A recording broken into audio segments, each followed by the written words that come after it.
Parce que voilà, internaute yi ñu ngi ñëw on va parler de cette finale Sénégal-Maroc Inch'Allah dimanche à 19h au stade de Rabat. Doyen Assane Sène pour analyser cette affiche bi nga xamante ni moom moo ñuy xaar Doyen Assane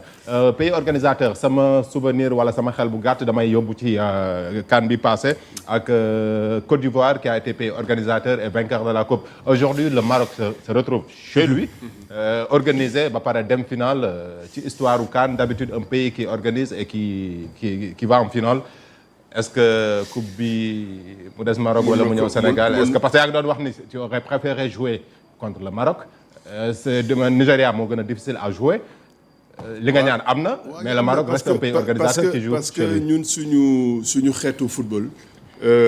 Nigeria nous aurait posé beaucoup de problèmes surtout suñu andee xeetu impact physique boo xam ne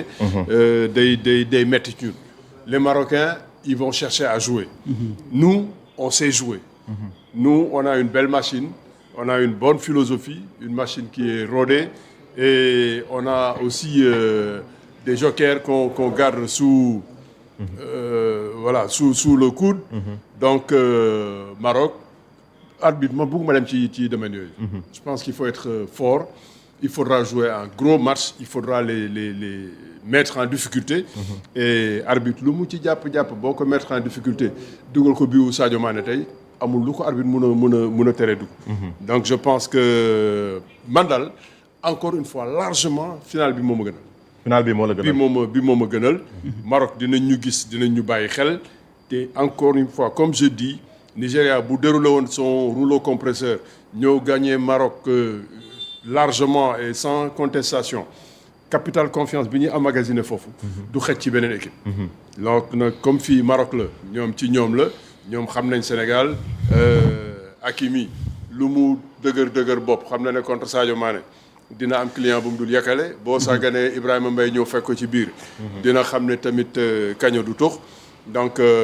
moi je pense que ce sera un beau match et nous encore une fois on est tranquille on a eu à régler une situation qui pouvait être compliquée Kalidou Koulibaly qui serait resté doon doy waar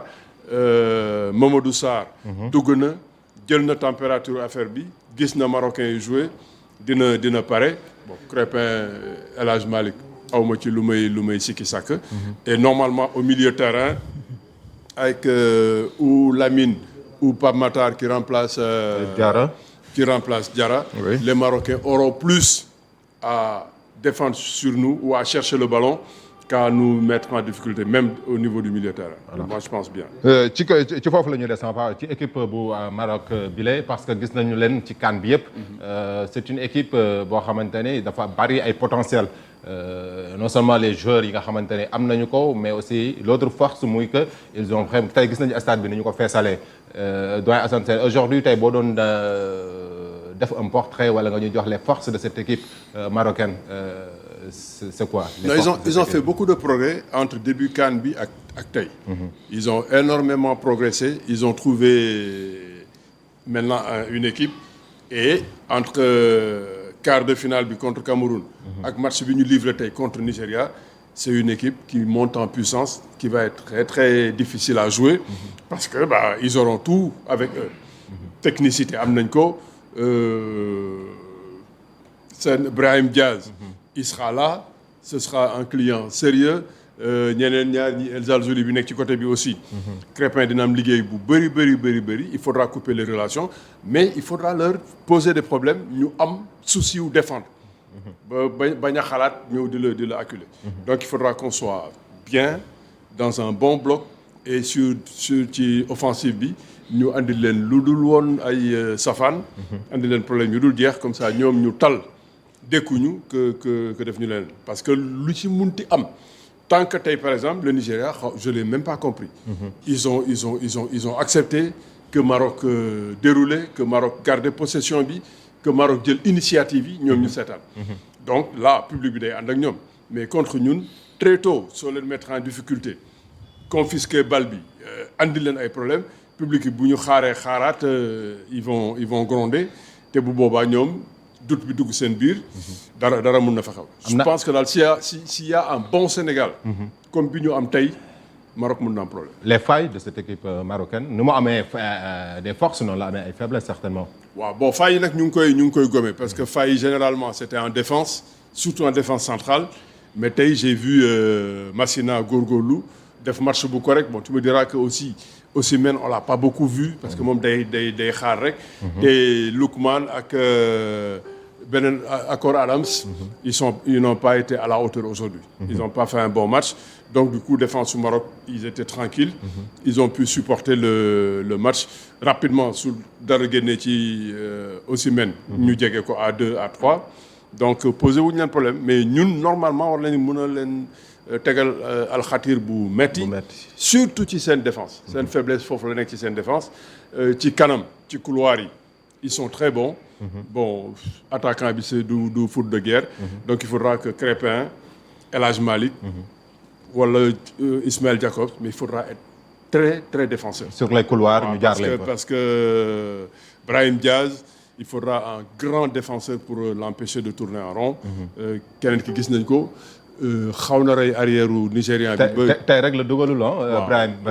Diaz sinon la marqué ci match yëpp. voilà bon na jeexal séeréem. xëy na ay 5 bi jeex nañ ci quart de finale yi donc léegi su ñëwee ci ñun tamit na ñu xaar. une finale on la joue pour la gagner Mbissane. équipe bu Maroc.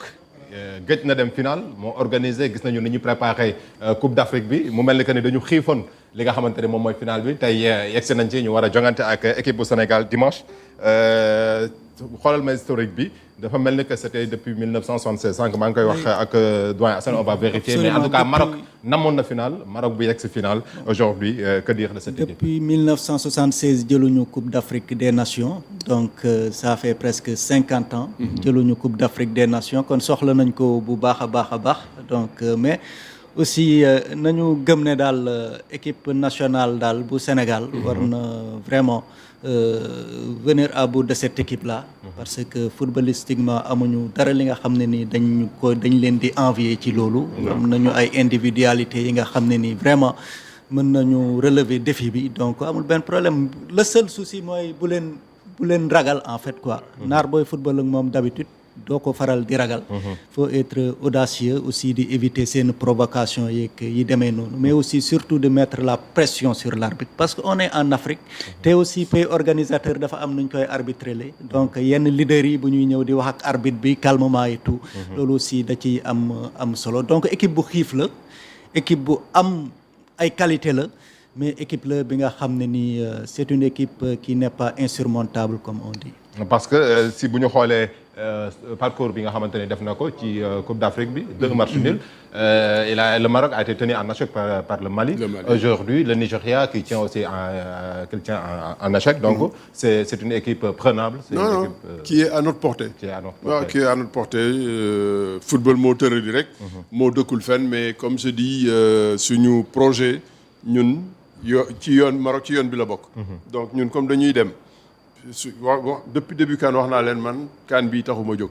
dañuy góorgóorlu groupe bi ñu am dañ ko war a continuer defar muy màgg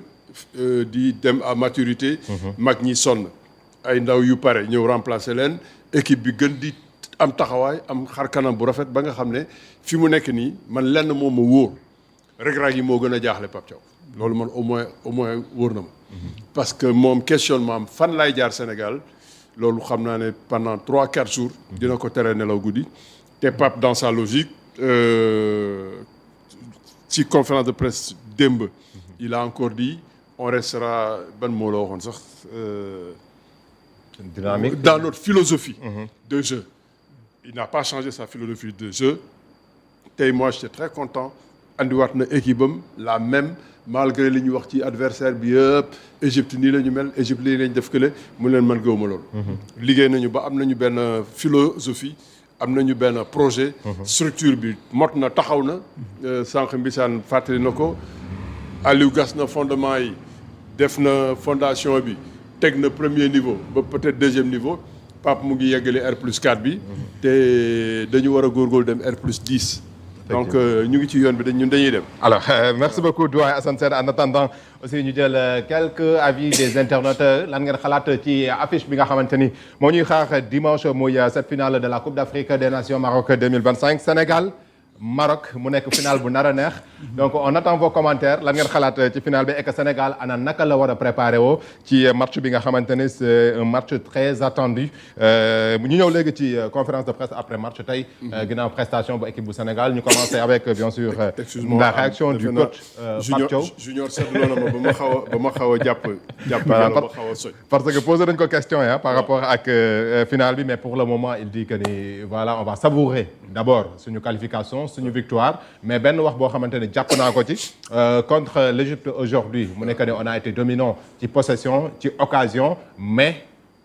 amuñu c'est pas parfait c'était pas un match parfait il y a des choses à revoir et qu'il promet que ni tey ci guddi moom Pape Thiaw il va visionner les vidéos pour vraiment apporter des rectificatifs mu nekk loo xamante ne dafa mel ni que ni moom déjà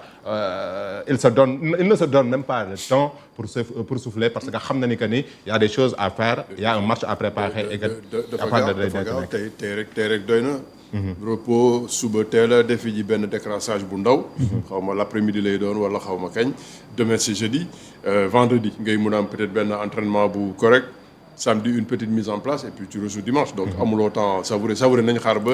andi coupe bi Sénégal bu ñëwee savourer ñi nga xam ne seen club mun nañ leen may au moins benn ñaari fan ñu daw si gaaw ñëw feetu fi Maroc soriwul salaamaaleykum ñu ñibbi si Dakar donc en attendant on se met tout de suite dans la finale et après la fête on la fera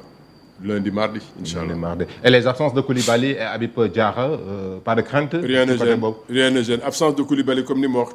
temps bi mu ñëw timing bi moo baax. teel a génn booy Mamadou Sarr c'est comme li daloon Habib Diarra. bi Lamine Camara gaañoo mu teel a dugg teel a jël température Mamadou Sarr fi mu nekk ni su joué da ngay defee ne kii. kaan yi fi amoon yëpp joué na ko. donc moom vraiment il est dans son élément affaire bi du ko bett bon Habib on l'a perdu pendant qu'il était pas le meilleur Habib. donc ça aussi au change on ne perd pas grand chose maintenant ñi nga xam ne place baa ngi leen doon rëcc.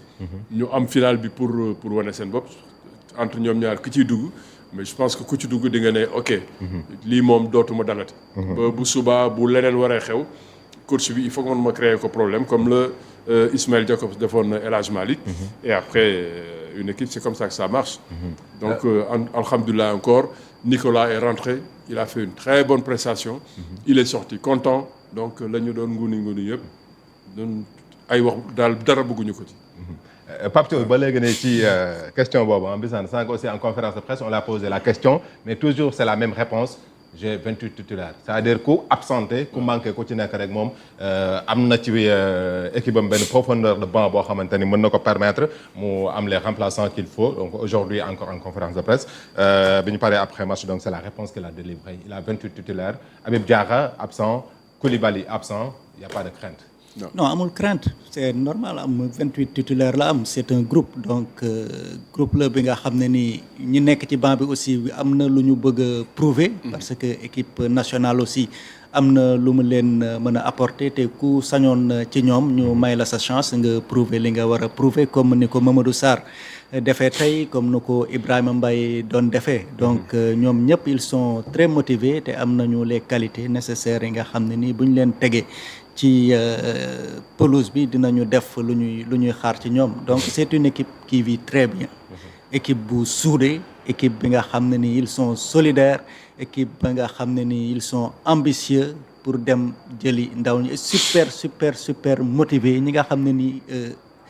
fort mentalement aussi donc on n'a rien à craindre face au Maroc man daal gis naa loolu quoi gis naa loolu parce que ñun ñooy le Sénégal en fait. Comme ni nga koy waxee. Nous sommes le Sénégal. Nous sommes le Sénégal. Une deuxième étoile sur le maillot. Doyen Assane Sène une question boo xamante ne xam naa ne internautes yeeg sénégalais fi mu toll nii mooy question bi nekk ci bopp sénégalais yi ana ban 11 pour démarrer le match la finale face à cette équipe du Maroc est-ce que Pape Thiaw va continuer avec le même système la même organisation ak 11 bi nga xamante ne tey moom la ñu gis face à l'équipe. Alors 11 bi presque 11 bi ko terminé. Même 11 la ñuy conservé comme Kalidou génn na. donc il faut que Mamadou Sarr ñëw donc 11 boobu dañ koy garder. Habib Diarra est sorti il sera remplacé. Le reste, on reste dans nos... Voilà, on reste droit dans nos bottes, comme Pape ni mu ko defee. Depuis le départ ba léegi, je pense que 11 bi du varié lu bëri. C'est Kalidou qui est sorti parce qu'il est blessé et il est suspendu. Kelé aussi suspendu. On restera toujours dans un milieu Pape Gueye Gana ak kenn ku leen di mottali ou Pape Matar ou Lamine Camara. Devant, on garde les mêmes. Et derrière, Mamadou qui prend la place de Kalidou. Et pour la place de Habib, comme ni nga waxee entre Lamine Camara Pape Matar Sarr, il faut certainement faire un choix. D'après vous, entre les deux profils, kan nga ci gis? Oh, je vois bien peut-être bon parce que Lamine il fait des rentrées mais rentrées yi muy def yëpp après un peu de précipitation bëgg a yàkkamti dóor bëgg a yàkkamti voilà moins serein moins calme te Pape Matar defe naa ne gaynde bu xiif la war a doon. Ba normalement fu ñu ko joxaatee chance am même bu dee dernière minute dina ko jël bu baax donc bon je vois peut-être benn ascendant bu ndaw ci Pape Matar. Pour que Lamine continue di sortir de banc. Ben sinon bon si Pape Thiaw est satisfait de ses rentrées, de ses prestations. Parce que man c'est vrai que Habib Diarra n'était pas bon. Mais l'équipe était tranquille, contrôlée, amul précipitation. Mais Lamine ñaar ñetti bal déjà mu ngay glisser di daanu yàkkamti di tirer un peu. Voilà. Sur le but de Sadio, c'est Lamine qui tire. Ouais, c'est Lamine qui tire. C'est vrai que peut-être dañu leen demandoon à distance ñuy frapper comme bloc bi dafa taxaw ci suuf. Frappe à distance aussi ça permet de déboulonner un bloc. Peut-être loolu la mais man rentrée pour moi c'est encore mitigé. C'est encore vraiment mitigé. Donc côté boobu Pape Thiaw am na liggéey bu mu ci war